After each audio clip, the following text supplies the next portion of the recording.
My prayer is that the transforming love of God will comfort, guide, and embrace you today. In 1991, the U.S. Conference of Catholic Bishops proclaimed, "The whole universe is God's dwelling. Earth, a very small, uniquely blessed corner of that universe, gifted with unique natural blessings, is humanity's home, and humans are never so much at home as when God dwells with them." 50 years ago today, humanity watched in fascination as astronauts walked on the moon. And the photos we saw of Earth from that mission and consequent missions were just beautiful, weren't they? First time that we've ever seen them. God's Earth is truly an irresistible little sapphire in the universe, don't you think? It's got all of those blessings, and it's just so unique. My roadmap today is to discuss the state of that sapphire and what we can do about it, but also to visit the concept of hospitality that God has offered us in giving us this planet. Like, what a gift. Here you go. Here is a place where you can flourish and be happy. You can breathe clean air.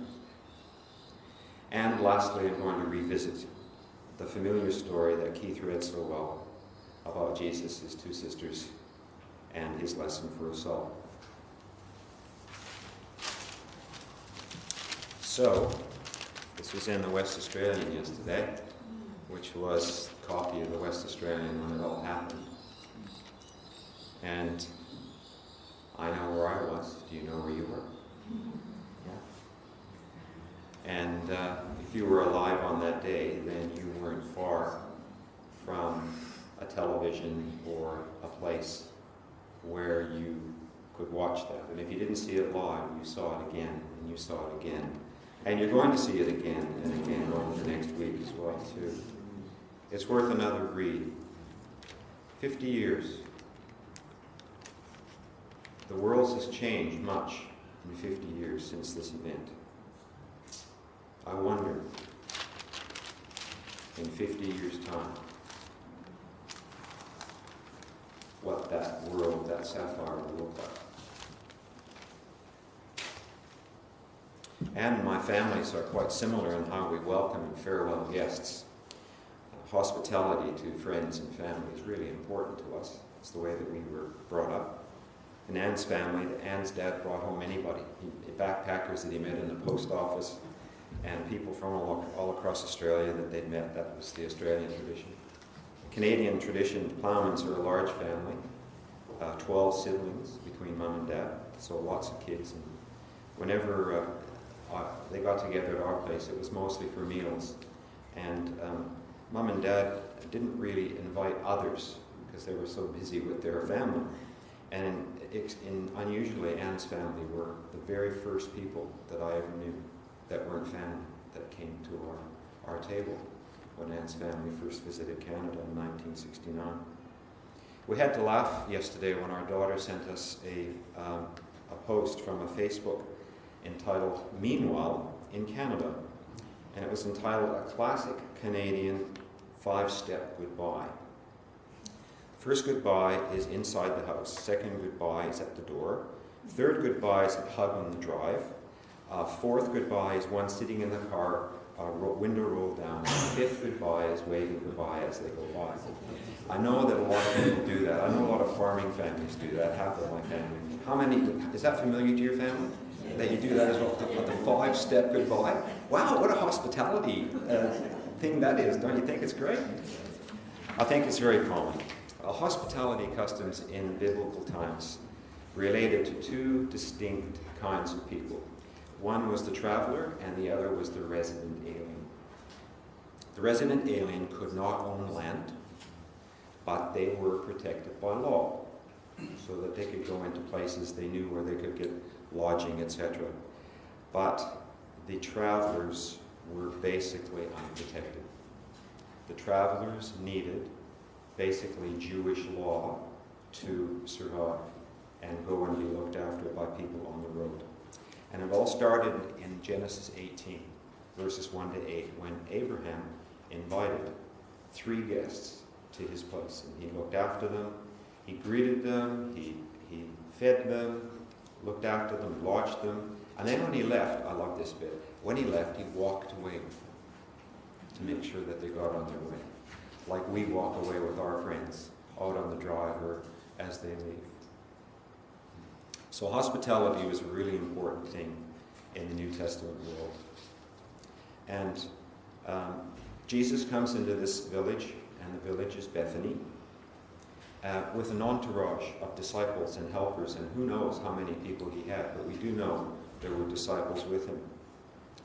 As they continued their travel, he entered this village, and a woman by the name of Martha welcomed him and made him feel quite at home. Those of you who have heard me preach before know that I like to kind of relate things that happen in the Jewish world to the way the Christians look at things. And it was quite interesting, really, because Martha came out to greet Jesus. What's unusual about that? She's a woman. And she's coming away from her house.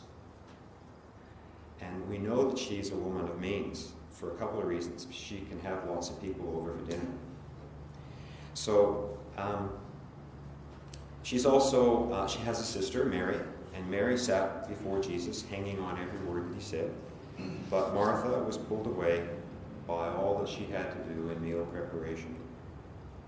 Later, she stepped back in, interrupting them, and said, "Jesus, don't you care that my sister has abandoned the kitchen to me?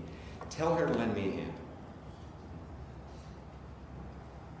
Jesus has been to Bethany before, maybe 5 or 6 times. And 3 that we know of in Matthew, Mark, and Luke. 2 occasions we know most about are the raising of Martha and Mary's brother Lazarus, who was deceased for 4 days by the time that Jesus got to him. But news had been sent to him to come soon because Lazarus was dying. And Jesus decided to wait another 2 days. One of the other stories is, of course, when a Mary, we're not sure if it's the same one, anointed Jesus' feet with expensive oils. That's another clue to us, that they were a pair of means. They had means for very expensive kinds of things like that. In John 11, when Jesus arrives, Lazarus has passed away 4 days ago. Martha ran out to him. She knows him. We're not sure how, but she knows him, and they are so friendly with one another, and they have such a friendship, an informal friendship, that Martha says, "Lord, if you'd been here, my brother wouldn't have died."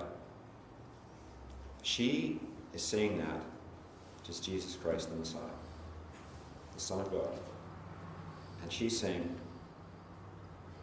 "You had time to get here.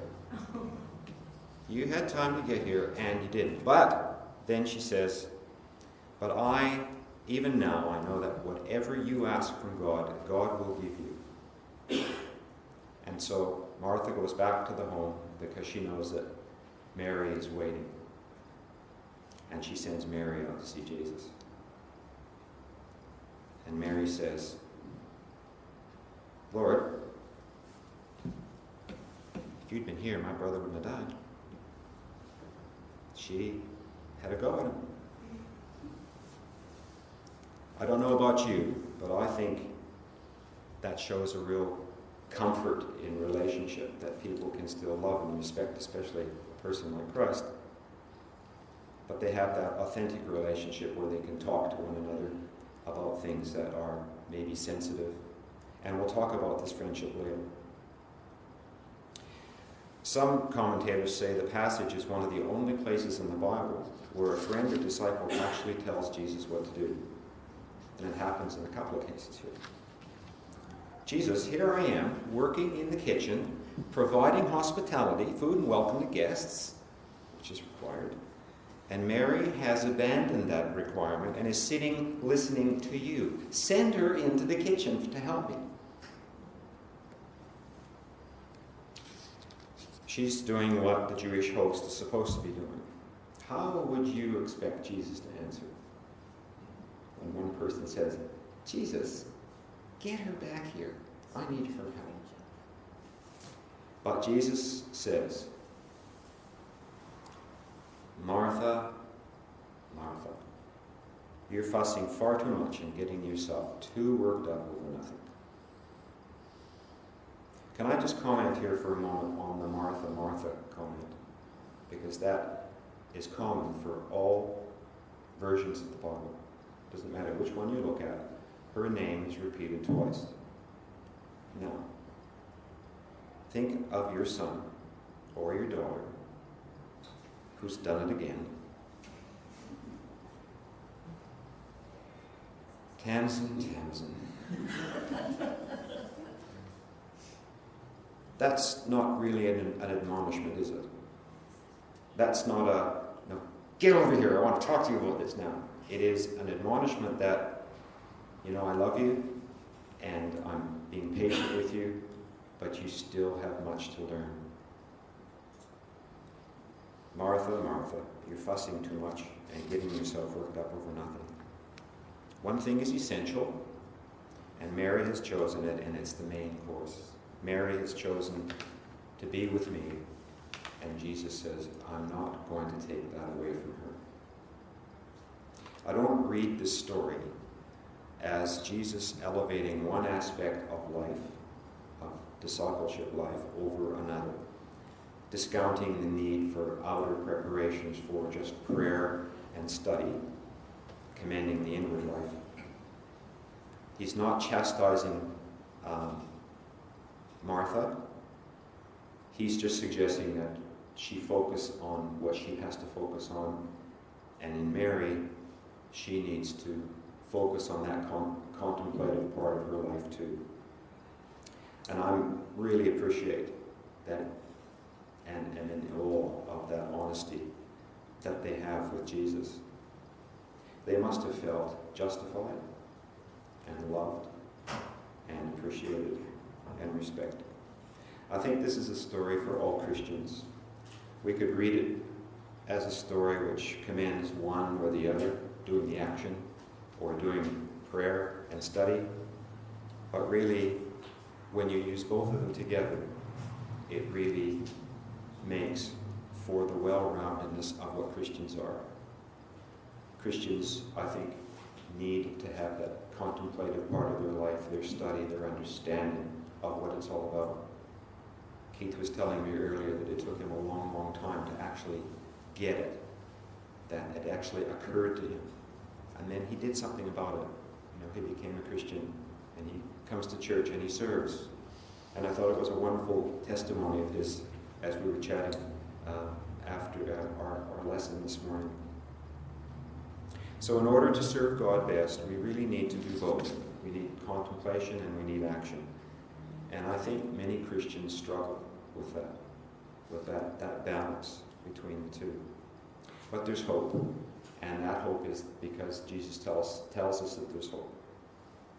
And what are the contemplation and action required for that little sapphire in the universe? What contemplation and what action do we need to help God make that place still a safe,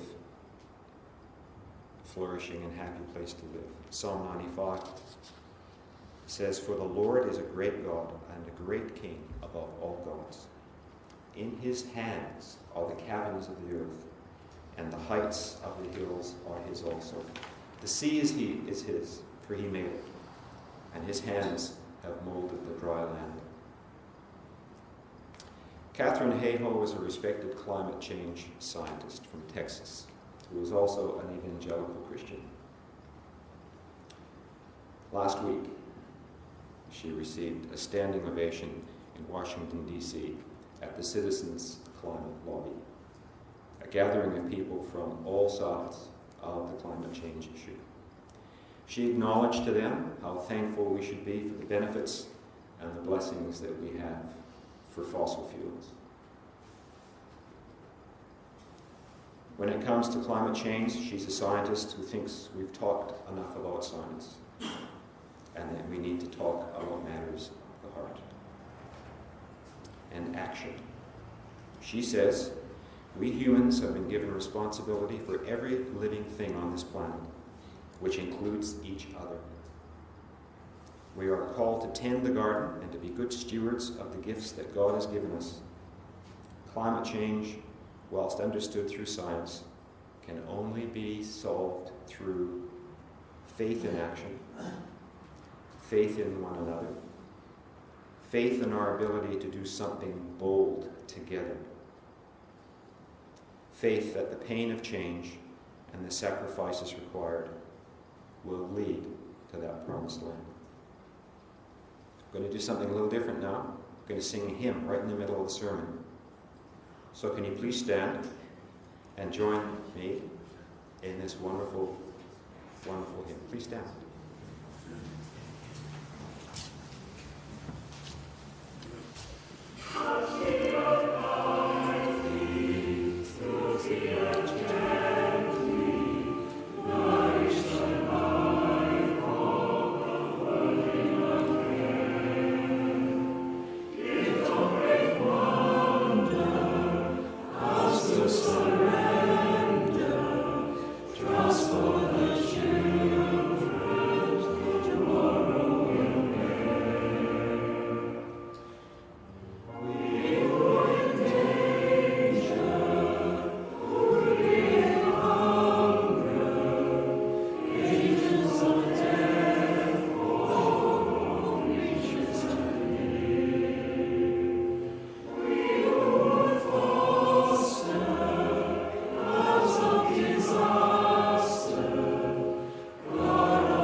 Thank you. Teach us, deflect us, Christ, reconnect us, using us gently and making us one. Beautiful words and very inspiring. Christian groups all over the world have sprung into action, and they have discovered that God lives here.